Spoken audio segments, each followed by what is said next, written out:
जी बहुत बहुत धन्यवाद आपका। और पांडे जी ने जिस बात को रखा उसी को मैं आगे बढ़ाता हूँ। और आपने कहा कि क्यों, जैसे अभी दिल्ली चुनाव पहले वेतन आयोग आ गया, लेकिन दिल्ली चुनाव को कम से कम 4 से 5 महीने होने जा रहे हैं, लेकिन अभी तक आयोग की कमेटी नहीं बन पाई है। और जबकि जितने भी विशेषज्ञ हैं, जो जानकार लोग हैं, बताते हैं वेतन संबंधी जो चीजें हैं कम से कम 1 से 1.5 साल, मतलब 1.5 से 2 साल अगर कहिए, मतलब टाइम चाहिए उसमें। क्योंकि वो कोई यूं ही नहीं निकल जाता है उसमें, मतलब प्रॉपर काम अगर होगा तो कम से कम 1.5 से 2 साल चाहिए। और आप आज आज हम लोग लगभग मध्य में आ गए हैं, 25 के मध्य में आ गए हैं, अभी हम आयोग के सदस्य और अध्यक्ष नहीं घोषित कर पाए, क्योंकि उसके लिए सरकार के पास टाइम ही नहीं है। अब क्योंकि पेपरों में खबरों में इसलिए आता रहता है कि अलग अलग टाइम पर राज्यों में चुनाव होते हैं, उसलिए ला दिया जाता है। और विश्वास की बात मैं जहां कहूं, अभी उत्तर प्रदेश सरकार ने 2 लाख शिक्षकों की भर्ती होगी और मार्च 26 तक पूरी हो जाएगी। 4 घंटे बाद सरकारी वेबसाइट से 4 घंटे बाद उसको हटा दिया जाता है। अब इस देश प्रदेश का नौजवान, देश का नौजवान, वो तो इस खुशी में होगी 2 लाख शिक्षक भर्ती होगा, 4 घंटे बाद डिलीट कर दिया गया। जिस वेतन आयोग का हम लोग इंतजार कर रहे उसकी कमेटी का अभी सदस्य और मेंबर नहीं ढूंढ पाए। हम लोग जिसको सोच रहे थे कि हम आयोग आएगा तो कुछ भला होगा, उसमें से जो पेंशनर लोग हैं उनको डीए से बाहर कर दिया गया। तो कहना कुछ और करना कुछ। और अपनी और दिया कितना उन्होंने, 2% दिया, 2%, और अपना कितना लिया, 24%, वो भी 2023 से। अपना वेतन भत्ता सांसदों ने बड़े प्रेम से मेजे थपथपा करके एक साथ 2 साल पीछे, मतलब एरियर के साथ 24% लेंगे, और हमको 2% दिए हैं। वो देने के बाद भी अभी उसकी कोई, मतलब खबरों में खबर है बस, कहीं धरातल में कुछ नहीं है सरकार के। सरकार अगर गंभीर होती, मैं आपसे कहना चाहता हूं, सरकार अगर गंभीर होती तो अब तक कमेटी का गठन कर चुका होता, उस पर कुछ काम हो चुका होता है, उसका कुछ आउटपुट आने लगता है, और उस पर एक प्रॉपर बातचीत होती कि हम लोग किस दिशा में बढ़ रहे हैं। अभी तो सब कुछ, जब आयोग हवा में है तो कितना फायदा होगा कितना नुकसान हो, ये तो हम लोग सुना करते थे मुंगेरी लाल के हसीन सपने। शायद उसी दिशा में सरकार हम सबको दिखाना चाहती है कि बस यूं ही घोषणाएं होंगी और 4 घंटे में फिर रोजगार की चीजें डिलीट कर दी जाएंगी, और फिर आप ऐसे ही 2% डीए की बात कर दी जाएगी। बिहार चुनाव है तो हो सकता है ये भी कह दिया जाए कि ये तो। और आपको मैडम मैं बताऊं जानकारी कि जो लोग भी जानकार हैं, जो छठा वेतन आयोग मिला, 7वें में बहुत उम्मीद के बाद भी कुछ नहीं मिला। और हमको डर है, हमको आशंका है कि 7वें में जो कुछ मिला था उससे भी कम कहीं ना हो जाए, ये मुझे है। और जहां राष्ट्रहित की बात आती है, हम सब आपको बता दें, 1 मई को हम लोग का बड़ा प्रोग्राम था जंतर मंतर पर, जिसमें आप सब भी आते देखते, कितने लाखों लोग आ रहे थे, लेकिन देश हित में हमने उस रैली को स्थगित कर दिया। हमने कहा चले देश प्रथम है, हम लोग पहले देश के हैं फिर अपने मुद्दे के हैं। हम लोगों ने उसको, जबकि हमारी बहुत बड़ी तैयारी थी, फिर भी स्थगित कर दिया। तो हम भी देश के साथ हैं, इस देश के कर्मचारी भी उतने देशभक्त है जितना देश का राजनेता भक्त है, ऐसा नहीं है। लेकिन क्या हो रहा है वो सामने, हमें 2% दिए, अब तो 24% दिए, अपनी घोषणा थपथपा के ले लिए, हमारे लिए आयोग तक गठित नहीं कर पाए। जी जी मैडम, देखिए वेतन आयोग का गठन जो होता है ये कोई घटना की जांच समिति नहीं होती है, ये रिवाइज होता है, एक एक वेतन का रिवाइज होता है, एक एक पदों का रिवाइज होता है। पद नाम के हिसाब से सबके वेतनमान अलग अलग हैं, सबकी प्रक्रियाएं अलग हैं, सबकी व्यवस्थाएं अलग है, तो लगभग 1.5 से 2 साल लगता है। अगर उस पर विधिवत काम होता है तो 1.5 से 2 साल लगता है। अब 1.5 से 2 साल में अब जैसे अभी आपने एक सवाल किया, क्या वेतन और पेंशन अलग अलग चीजें हैं क्या, नहीं, वेतन आयोग में भी पेंशन की वो हम उसमें डाल सकते हैं कि नहीं, शिक्षकों कर्मचारियों के लिए पेंशन की व्यवस्था होनी चाहिए, ये वेतन आयोग सिफारिश कर सकता है। हाँ, हो सकता है कि वेतन आयोग की सारी सिफारिश सरकार माने न माने, उसका आउटलुक है, वो उसका अपना व्यू है, लेकिन वेतन आयोग ये तमाम जो कर्मचारी के जितने भी विषय हैं उसमें सारे विषयों पर वो अपनी बात रखता है, उसके तथ्यात्मक चीजें रखता है, उसके बाद सरकार के सामने एक रिपोर्ट जब पेश करता है कि ये चीजें की जानी चाहिए और ये इस तरीके से हो सकता है, ये वेतन आयोग का काम होता है। फिर सरकार अपने से उसको समीक्षा करती है कि क्या हम कर सकते हैं क्या नहीं कर सकते। तो इसीलिए इसमें प्रक्रिया एक लंबी प्रक्रिया लगती है, 1.5 से 2 साल प्रक्रिया लगती है। और आज हम लगभग 25 का आधा पूरा करने की स्थिति में है, और 26 में हमको लागू करना है। हमें तो ऐसा लगता है मैडम कि दिल्ली चुनाव की घोषणा के समय हमने वेतन आयोग बोल दिया, और उसके बाद अब पेपर में देते रहेंगे बिहार चुनाव हो जाएगा, और कहीं उत्तर प्रदेश सरकार जब 27 के चुनाव हो तब तक हो सकता है इस वेतन आयोग का सिरगुब्बा घुमाते रहें कि जैसे हम देखो लगातार कर रहे हैं, काम कर रहे हैं।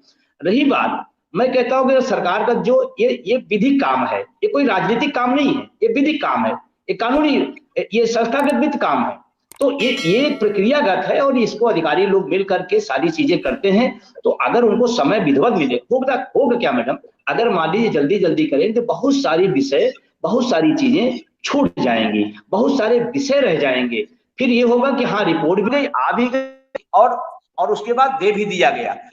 मेरा निवेदन मात्र विनम्रता से सरकार से है आपके माध्यम से कि जो चीज एक लंबी प्रक्रिया में हो सकती है, 1 से 2 साल में हो सकती है, उसको आप कितनी जल्दी करेंगे उसमें अन्याय होगा, कर्मचारियों के साथ अन्याय होगा। और ये कोई रोज नहीं होगा मैडम, ध्यान रखिए, 10 साल बाद आता है। 10 साल मतलब 1 दशक हो गया। 10 साल बाद उसके किसी वेतन के रिवाइज में, तो उसकी व्यवस्था में, सुविधाओं में वृद्धि होती है। तो अगर एक बार गड़बड़ हुआ, इसका मतलब 10 साल उसका निकल गया, तो एक बड़ा कठिन दौर होता है। बहुत सारे लोग बीच में रिटायर होने की प्रक्रिया में आ जाएंगे, हो सकता है वेतन आयोग लेने के बाद रिटायर हो जाए या उसके बीच में हो जाए। तो मतलब हमारा कहने मतलब किसी कर्मचारी का कोई नुकसान ना हो। अगर सरकार की नीति है उस पर अपनी तेजी दिखाएं, अधिकार दें, काम शुरू हो और सबके साथ न्याय हो। जैसे आउटसोर्सिंग संविदा है, एक बड़ा दर्द है, हम इसलिए नहीं कह रहे कि मैं उसमें हूं, लेकिन एक दर्द अगर समाज में है तो हम भी बोलेंगे कि काम उनसे आप पूरा लेते हैं और दाम आप देने के समय कहते नहीं है। आप अपने यहाँ पद रहते नहीं है। हम पॉलिटिकल साइंस के छात्र रहे हैं। हमारे यहाँ उप जैसा कोई शब्द नहीं है, न उप प्रधानमंत्री का वैधानिक प्रक्रिया, न उप मुख्यमंत्री का है। आप अपना पद बढ़ा लेंगे, हमारे पद को भी सिंचाई का, अभी सिंचाई का उत्तर प्रदेश में लगभग 35,000 पद खत्म कर दिए गए। आप कल्पना करिए, जब हमारा काम का बर्डन बढ़ रहा है तो हम सिंचाई विभाग के 35,000 पदों खत्म क्यों कर रहे हैं? किस लिए कर रहे हैं? अपने पद हम बढ़ा रहे हैं और हम विभागों के पद खत्म कर रहे हैं। उसका पीछे कारण क्या है कि हम निजीकरण करेंगे, हम हर व्यवस्था का निजीकरण कर देंगे। मैडम मैं जानना चाहता हूं, क्या सरकार, मुख्यमंत्री, प्रधानमंत्री अपनी सुरक्षा में भी निजी गार्ड लगाएंगे? क्या वहां भी निजीकरण का उपयोग करेंगे? अपने लिए एसपीजी होगी, ब्लैक कमांडो होगा और पता नहीं कितनी कितनी सुरक्षा एजेंसियां होती, वो सरकारी लेंगे। क्या प्राइवेट में रख लेंगे? क्या प्राइवेट गार्ड रखेंगे? क्या सरकारी के बजाय प्राइवेट बंगले में रहेंगे? क्या सवाल किया आपने, अभी मैं बंधु जी को सुन रहा था। बंधु जी ने सरकार और सरकार के स्तर पर जो संगठनों के मन में इच्छाएं, आकांक्षाएं और आशंकाएं, तीनों शब्द मैं इस्तेमाल कर रहा हूं, जो है उन्होंने बड़ा अच्छा प्रस्तुत किया, बड़ा अच्छा बताया भी। और संगठन की जिम्मेदारी है, संगठन के वो सिपाही है, तो संगठन के एक सजग सिपाही होने के नाते सजगता से उन्होंने उन आशंकाओं को भी बताया और उन्होंने ये भी अवगत कराया। उन्हीं की बात से मैं अपनी बात शुरू कर रहा हूं कि भाई 25 का मध्य, आज हम लोग बात कर रहे हैं तो 23 मई है, यानी मई का समापन है, 5वां महीना समाप्त हो रहा है और 6वां महीना 1 जून शुरू हो जाएगा अगले सप्ताह से। और 6वें महीने का मतलब होता है कि अब उस वर्ष का मध्य आ गया। तो अभी मध्य आ गया, चुनाव दिल्ली का हुए 4-5 महीना हो गया, इस वर्ष का मध्य आ गया। 26 में नया वेतन आयोग 1 जनवरी से वेतन आयोग की बात रहेगी। अब है कि मध्य आ गया, कोई नोटिफिकेशन नहीं हुआ, अभी तक वेतन आयोग का कहीं गठन नहीं हुआ। एक कई आशंकाएं हैं, आशंकाएं निर्मूल भी नहीं जा पा रही हैं। 2% डीए बढ़ा, जो हमारे रिटायर्ड कर्मचारी हैं उनके लिए अलग से डीए बढ़ा। तो ये कई चीजें हैं, अगर इनको आप देखें तो हमें लगता है। और बिहार का चुनाव भी इस वर्ष के अंत में है, तो अगर इस वर्ष के अंत में वो नोटिफिकेशन जारी करते हैं कि फला फला फला अध्यक्ष और सदस्य चुने गए, तो हमें लगता है कि जो कमेटी होगी वो अपना काम भी 26 से पहले नहीं शुरू कर पाएगी, 26 में तो काम शुरू करेगी। तो अगर 26 में काम शुरू करती है तो जितने स्टेक होल्डर्स हैं उनसे वो वार्ता करेगी। पहले तो कमेटी को गाइडलाइंस दिए जाएंगे, फिर वो स्टेक होल्डर से पूरे देश में वार्ता करेगी। तो चाहे जितना जल्दी कर ले, पूरा 26 तो उसे वार्ता में निकाल देना पड़ेगा। तो अभी जो कुछ मुझे दिख रहा है, जो मुझे सामान्यतया अभी महसूस हो रहा है, और हमें लगता है कि हमारे सभी साथी इस बात से सहमत होंगे कि 25 का जून आ चुका है, इस साल के अंत में बिहार का चुनाव है, तो बिहार के चुनाव से कुछ दिन पहले नोटिफिकेशन हो जाएगा, काम नहीं शुरू होगा, क्योंकि तो नोटिफिकेशन होगा, नोटिफिकेशन के बाद उनको कार्यालय दिया जाएगा, इंफ्रास्ट्रक्चर दिया जाएगा, तो 25 में तो काम शुरू नहीं हो पाएगा, ये तो तय मान के चलिए। अगर बहुत जल्दी सरकार ने किया तब भी मुझे नहीं लगता कि 25 में कहीं काम शुरू हो पाएगा। अब 26 में शुरू होगा और 27 में उत्तर प्रदेश का चुनाव है। ये तो सरकारी चीजें हुई। अब हम अपने संगठनों की बात कर लें।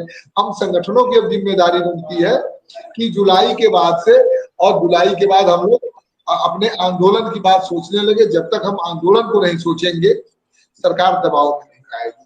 सरकार ये सोच रही है कि उसके पास राजनीतिक रूप से अपने आप के प्रचार प्रसार के लिए उसके पास बहुत सारी चीजें, चलिए वो राजनीतिक दल के रूप में प्रचार प्रसार करे रहे, अच्छी बात है। हमें अपने हितों के लिए अपनी बात करनी पड़ेगी। तो हम संगठनों को कहीं ना कहीं जुलाई से, जून का महीना है, जुलाई से आंदोलन की रणनीति भी बनानी पड़ेगी।